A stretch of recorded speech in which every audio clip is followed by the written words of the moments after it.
తాకట్టులో ఉన్న బంగారాన్ని విడిపించి ఆ రోజు ఆన్లైన్ ధరకే కొంటుంది కొమ్మూరి గోల్డ్.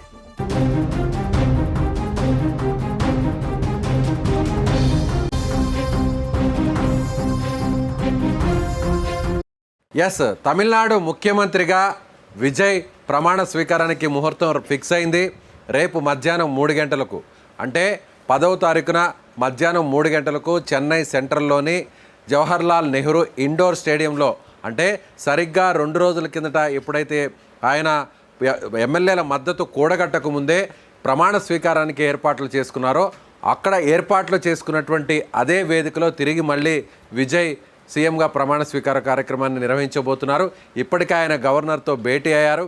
ఇవాళ అటు కాంగ్రెస్ పార్టీ, వామపక్ష పార్టీలు ఇప్పటికే మద్దతు తెలుపుగా, ఇవాళ తాజాగా వీసీకే పార్టీ, అలాగే ఐయుఎంఎల్ అంటే ఇండియన్ యూనియన్ ముస్లిం లీగ్, ఈ 2 పార్టీలకు సంబంధించి కూడా చెరు 2 ఎమ్మెల్యేలు, అంటే మొత్తం 4, అలాగే సిపిఐ సిపిఎం తరపున ఒక 4, అలాగే కాంగ్రెస్ పార్టీ తరపున 5, సో మొత్తం 13 మంది ఎమ్మెల్యేలు విజయ్కు టీవీకే పార్టీ నుంచి కాకుండా బయట పార్టీల నుంచి మద్దతు పలకడంతో ఇప్పుడు విజయ్ మ్యాజిక్ ఫిగర్ కంటే కూడా మరొక 3 స్థానాలు ఎక్కువతో, అంటే 120 స్థానాలతో ఇప్పుడు విజయ్ ముఖ్యమంత్రిగా ప్రమాణ స్వీకారం చేయబోతున్నారు.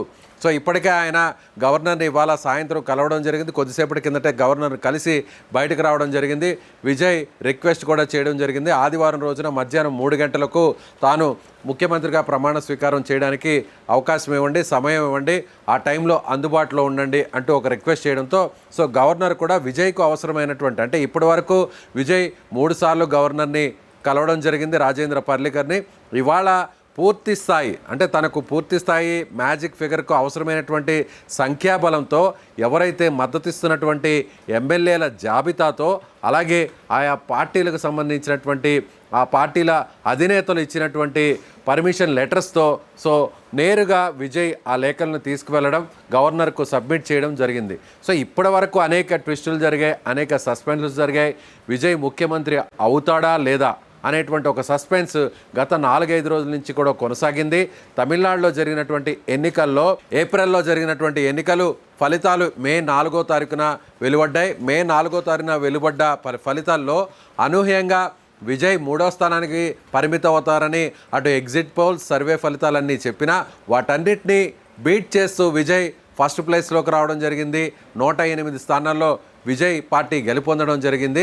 ఆ తర్వాత విజయ్ 2 చోట్ల పోటీ చేయడంతో, చెన్నైలోని పెరంబూర్ నియోజకవర్గం, అదేవిధంగా తిరుచి ఈస్ట్ నుంచి ఆయన పోటీ చేయడంతో ఒక స్థానంలో రాజీనామా చేసినటువంటి పరిస్థితి. సో ఇప్పుడు విజయ్ నంబర్ 107కు చేరుకుంది. అలాగే తమిళనాడులో ఉన్నటువంటి అసెంబ్లీ ఎమ్మెల్యేల సంఖ్య కూడా 234 నుంచి 233కు చేరుకుంది. దాంతో అటు మ్యాజిక్ ఫిగర్ 118 నుంచి 117కు చేరుకోవడంతో ఇప్పుడు విజయ్ 107 ప్లస్ అలాగే Congress, CPI, CPM, VCK, IUML, ఈ పార్టీకి సంబంధించి ఐయుఎంఎల్కి సంబంధించిన ఎమ్మెల్యేల మద్దతుతో ఇప్పుడు విజయ్ 120 మంది సపోర్ట్తో విజయ్ సీఎంగా ప్రమాణ స్వీకారం చేయబోతున్నారు. విజయ్తో పాటుగా కొంతమంది కేబినెట్ మంత్రులు కూడా ప్రమాణ స్వీకారం చేయడానికి ప్రస్తుతానికి ఇన్ఫర్మేషన్ అయితే అధికారికంగా బయటకు రాలేదు. తొలుత విజయ్ మాత్రమే ప్రమాణ స్వీకారం చేసి, ఆ తర్వాత మిగిలినటువంటి కేబినెట్ మంత్రులతో ప్రమాణ స్వీకారం మరొక రోజు చేస్తారా లేదా అనేటువంటి క్లారిటీ కూడా రావాల్సినటువంటి అవసరం ఉంది. అయితే ఇప్పుడు ముఖ్యంగా విజయ్తో పాటుగా, విజయ్ పార్టీకి సంబంధించినటువంటి ఎమ్మెల్యేలతో పాటుగా కాంగ్రెస్ పార్టీకి సంబంధించినటువంటి 5 మంది ఎమ్మెల్యేల్లో 2కు ఇప్పటికే మంత్రి పదవులు ఇవ్వాలని ఆ పార్టీ కూడా ఒక డిమాండ్ను విజయ్ ముందు ఉంచడం జరిగింది. అదేవిధంగా కాంగ్రెస్ పార్టీకి డిప్యూటీ సీఎం ఇస్తారా లేదా అనేటువంటి ఒక చర్చ కూడా ప్రస్తుతం అయితే నడుస్తుంది. దాని మీద కూడా ఇంకా క్లారిటీ రావాల్సినటువంటి అవసరం ఉంది. అదేవిధంగా వామపక్ష పార్టీలు మాత్రం, సిపిఐ, సిపిఎం పార్టీలు మాత్రం, ఈ 2 పార్టీలు ఒక్కొక్క పార్టీ దగ్గర 2 ఎమ్మెల్యేలు చొప్పున, సిపిఐ, సిపిఎం దగ్గర 4 ఎమ్మెల్యేలు ఉన్నారు. అయితే వీళ్ళంతా కూడా బేషరతుగా అక్కడ సపోర్ట్ ఇవ్వడం జరిగింది. సో ప్రభుత్వంలో, సంకీర్ణ ప్రభుత్వంలో పూర్తి స్థాయిలో భాగస్వామ్యం కాకుండా బయట నుంచి కేవలం ప్రభుత్వం ఏర్పాటు చేయడానికి మాత్రమే వామపక్ష పార్టీలు మద్దతు ఇచ్చినటువంటి పరిస్థితి. కాబట్టి వామపక్ష పార్టీలు క్యాబినెట్లోకి వచ్చేటువంటి అవకాశం లేదు. సో వీళ్ళకి మంత్రి పదవులు తిరస్కరించినటువంటి పరిస్థితి. ఇక మిగిలినటువంటి మొత్తం దాదాపు ఒక 2 రోజుల నుంచి మొత్తం వ్యవహారం అంతా కేంద్రీకృతమైనటువంటి పార్టీ వీసీకే పార్టీ నిన్న సపోర్ట్ చేస్తానని అనూహ్యంగా సపోర్ట్ ఇంకా ఇవ్వలేదు అనేటువంటి యూటర్న్ తీసుకోవడంతో ప్రధానమైన రీజన్ వీసీకే పార్టీకి అక్కడ డిప్యూటీ సీఎం ఇవ్వాలి, అలాగే ఒక మంత్రి పదవి ఇవ్వాలి అనేటువంటి డిమాండ్ని చేయడంతో దానికి టీవీకే ఒప్పుకోకపోవడంతో యూటర్న్ తీసుకోవడం జరిగింది. సో నిన్న మంత్రి ఎవరైతే ముఖ్యమంత్రిగా అవడం కోసం తాను ఇచ్చినటువంటి ఎమ్మెల్యేల జాబితాలో వీసీకే లెటర్ అందుకే ఇవ్వకపోవడంతో మళ్ళీ కథ మొదలుకొచ్చింది. సో ఇప్పుడు వీసీకే పార్టీకి మంత్రి పదవి ఇవ్వడానికి ఒప్పుకున్నప్పటికీ డిప్యూటీ సీఎం ఇస్తారా లేదా అనేటువంటి క్లారిటీ అయితే ఇంకా రాలేదనే చెప్పాలి.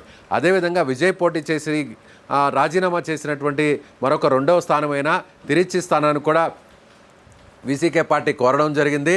తిరుమావలగల్ అనేటువంటి ఆయన ఎంపీ ఉన్నారు, చిదంబరం ఎంపీ ఉన్నారు. చిదంబరం ఎంపీ అక్కడి నుంచి పోటీ చేయాలి ఆ పార్టీ నుంచి, వీసీకే పార్టీ నుంచి అని అనుకున్నారు. కానీ దాని మీద ఇంకా కూడా ఒక అనౌన్స్మెంట్ అయితే రావాల్సినటువంటి అవసరం ఉంది. అదేవిధంగా ఐయుఎంఎల్కి కూడా ఒక మంత్రి పదవిని కూడా కేటాయించేటువంటి అవకాశం ఉన్నట్టుగా తెలుస్తుంది. సో మొత్తం 36 మంది క్యాబినెట్లో అవకాశం కల్పించేటువంటి అవకాశం ఉంది. 36 మందిలో 2 కాంగ్రెస్ పార్టీకి, అదేవిధంగా వీసీకే పార్టీకి 1, ఐయుఎంఎల్కు 1. సో మొత్తం బయట పార్టీలకు ఒక 4 స్థానాలను కేటాయించి 32 స్థానాలను టీవీకే పార్టీకి సంబంధించినటువంటి వ్యక్తులకు కేటాయించి ఎమ్మెల్యేలకు కేటాయించేటువంటి అవకాశం ఉంది. సో రేపు జరగబోతున్నటువంటి ఈ కార్యక్రమాన్ని ఏదైతే పూర్తి స్థాయిలో కాకుండా, అంటే పెద్ద ఎత్తున బహిరంగ సభ నిర్వహించి పెద్ద ఎత్తున ఆడంబరాలకు పోకుండా నామమాత్రంగా ఈ కార్యక్రమాన్ని నిర్వహించేటువంటి ఏర్పాట్లు చేస్తున్నారు. ఎందుకంటే ఈ ఇండోర్ స్టేడియం కెపాసిటీ కేవలం 3,000 మంది హాజరయ్యేటువంటి కెపాసిటీ. సో ఈ కార్యక్రమానికి ఒక 2,000 నుంచి 3,000 మంది మాత్రమే హాజరు కాబోతున్నారు. ఎమ్మెల్యేలకు సంబంధించిన కుటుంబ సభ్యులు, విజయ్ కుటుంబ సభ్యులు, అలాగే వాళ్ళని సపోర్ట్ చేస్తున్నటువంటి మిగిలినటువంటి రాజకీయ పక్షాలకు సంబంధించినటువంటి వారి శ్రేయోభిలాషులు, మిత్రులు, ఇలా కొద్ది మందికి మాత్రమే లిమిటెడ్ పాసెస్ని మంజూరు చేస్తున్నట్టుగా తెలుస్తుంది. ఓవరాల్గా చూస్తే దాదాపు 7వ తారీఖున జరగాల్సినటువంటి ప్రమాణ స్వీకారం 3 రోజుల తర్వాత వాయిదా పడి సరిగ్గా అదే గ్రౌండ్లో, అదే ఇండోర్ స్టేడియంలో, అదే వేదిక మీద ఎట్టకేలకు విజయ్ ముఖ్యమంత్రిగా ప్రమాణ స్వీకారం చేయబోతున్నారు. విజయ్ ఇప్పటి వరకు జరిగినటువంటి మొత్తం జర్నీ, ఈ 2 సంవత్సరాల పాటు జరిగినటువంటి జర్నీని ఒకసారి చూసినట్లయితే పార్టీని పెట్టిన తర్వాత విజయ్ మొదట్లో అందరూ కూడా కమల్ హాసన్ పార్టీలాగే, విజయకాంత్ పార్టీలాగే విజయ్ పార్టీ కూడా ఒక నామమాత్రం పార్టీగా మారుతుంది అనుకున్నారు. కానీ విజయ్ నిర్వహించినటువంటి రోడ్ షోలకు లక్షల మంది జనం పెద్ద ఎత్తున హాజరవడం, అదేవిధంగా కరూర్ లాంటి సభలో కూడా తొక్కిసలాట జరిగి 28 మంది చనిపోవడం కూడా జరిగింది. దాంతో అప్పటి నుంచి విజయ్కు ఒక రకంగా చిక్కులు వచ్చినటువంటి పరిస్థితి. ఆ తర్వాత అక్కడి నుంచి విజయ్కి సంబంధించి అనేక ఇబ్బందులు పెట్టేటువంటి పరిస్థితి జరిగింది. ఎవరితో కూడా పొత్తులు పెట్టుకోలేదు, ఆయన సింగిల్గానే పోటీ చేశారు. సో ఎన్నికల ఫలితాలు వచ్చిన తర్వాత విజయ్కు ఇప్పుడు దాదాపు 108 స్థానాలు వచ్చాయి కాబట్టి ప్రతిదీ కూడా సంచలనమైంది. అయితే ప్రభుత్వాన్ని ఏర్పాటు చేయాల్సినటువంటి మ్యాజిక్ ఫిగర్ రాకపోవడంతో విజయ్కి సంబంధించి కేవలం ఒక 107 స్థానాలకు అక్కడ ఆయన పరిమితమైనటువంటి పరిస్థితి. కాబట్టి ఇప్పుడు బయట నుంచి సపోర్ట్ తీసుకున్నారు కాబట్టి ఎట్టకేలకు విజయ్ 120 మంది సపోర్ట్తో సంకీర్ణ ప్రభుత్వాన్ని ఆయన ఏర్పాటు చేయబోతున్నారు. సరిగ్గా రేపు ముహూర్తం కూడా ఫిక్స్ అయింది. 3:15 విజయ్ అను నేను అంటూ, సో తలపతి విజయ్గా ఉన్నటువంటి, సినిమా హీరోగా ఉన్నటువంటి విజయ్ ఇప్పుడు ముఖ్యమంత్రి కాబోతున్నారు. టీవీకే పార్టీ అధినేత, టీవీకే పార్టీ ఇప్పుడు ప్రభుత్వాన్ని ఏర్పాటు చేసేటువంటి పరిస్థితి అయితే ఉంది. రేపు 14వ అసెంబ్లీకి సంబంధించి కొత్తగా కొలువు తీరబోతుంది. ఆ అసెంబ్లీకి ముందుగా ఆయన ప్రమాణ స్వీకారం చేసేటువంటి పరిస్థితి చాలా స్పష్టంగా కనిపిస్తుంది. కోట్లాది మంది తమిళనాడు ప్రజలు, యావత్ దేశంలో ఉన్నటువంటి రాజకీయాల మీద ఆసక్తి కలిగిన వారు తమిళనాడు రాజకీయాల్లో రోజు రోజుకు తిరిగినటువంటి మలుపులకు ఎట్టకేలకు శుభం కార్డు పడబోతుంది. ఆ శుభం కార్డు కూడా విజయ్ ముఖ్యమంత్రిగా, సో క్లైమాక్స్, ఒక రకమైన రసవత్తమైనటువంటి క్లైమాక్స్తో ఈ విజయ్ పొలిటికల్కి సంబంధించినటువంటి ప్రభుత్వాన్ని ఏర్పాటు చేసేటువంటి ఎపిసోడ్ అయితే మాత్రం తెరవేయబోతుందని చెప్పవచ్చు.